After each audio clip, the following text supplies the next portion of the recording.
Jagung menggeledah kantor di Plaza Asia Jalan Jenderal Sudirman dan Jalan Jenggala, kedua Kebayoran Baru, Jakarta Selatan terkait kasus korupsi Pertamina. Dari penggeledahan, tim penyidik menyita uang senilai 833 juta rupiah dan 1.500 dolar Amerika Serikat.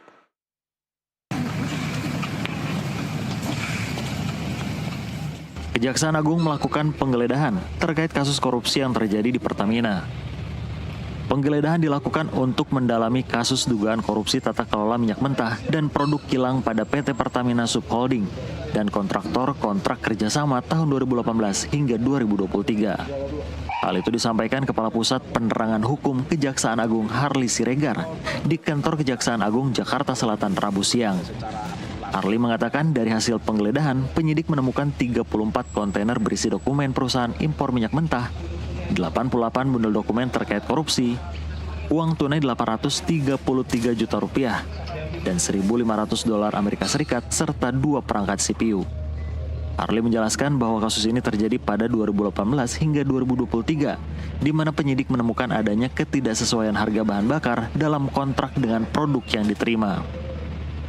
Pertama terkait dengan penggeledahan di Jalan Jenggala, ya, kami memaknai ini rumah yang dijadikan sebagai kantor, ya.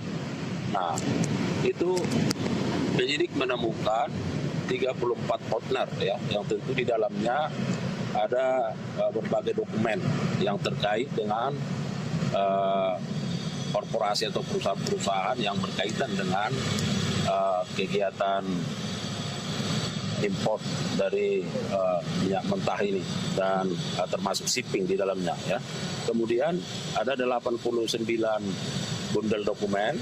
Nah, ini juga sedang dipelajari terkait dengan aktivitas dari dugaan tindak pidana korupsi ini. Dan uang tunai ada 833 juta, ya, dalam bentuk rupiah dan dalam bentuk USD itu 1.500. Dan juga ada 2 CPU. Sebelumnya Kejaksaan Agung telah menetapkan 7 orang saksi dalam perkara minyak mentah Pertamina Niaga. Penggeledahan pun dilakukan di kantor dan rumah milik Riza Khalid yang statusnya masih menjadi saksi. Diketahui Riza Khalid merupakan ayah dari salah satu tersangka dalam kasus minyak mentah ini, yaitu Muhammad Keri Andrianto Riza, yang menjabat sebagai beneficial owner PT Navigator Khatulistiwa. Dari Jakarta, Denny Harimansyah, jurnalis NTV melaporkan. Pertamina Patraniaga membantah adanya pengoplosan BBM jenis Pertamax. Corporate Secretary Pertamina Patraniaga Happy Wulansari menegaskan, treatment yang dilakukan di terminal utama BBM merupakan penambahan warna agar perbedaan tiap jenis BBM mudah dikenali masyarakat.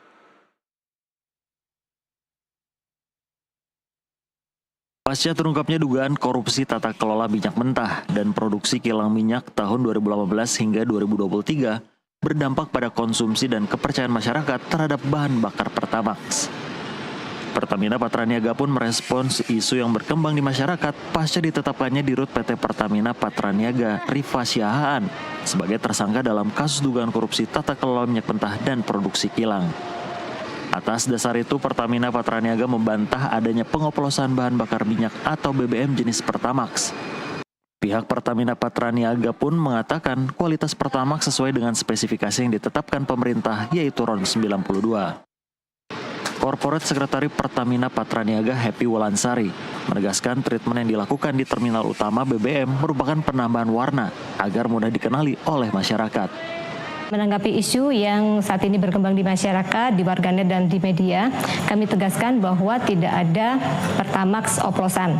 Jadi Pertamax yang kami salurkan di SPB ini sudah kami pastikan sesuai dengan spesifikasi yang ditentukan oleh Dirjen Migas. Dan tentunya di terminal BBM, semua produk yang masuk ini adalah produk jadi sesuai dengan RON masing-masing.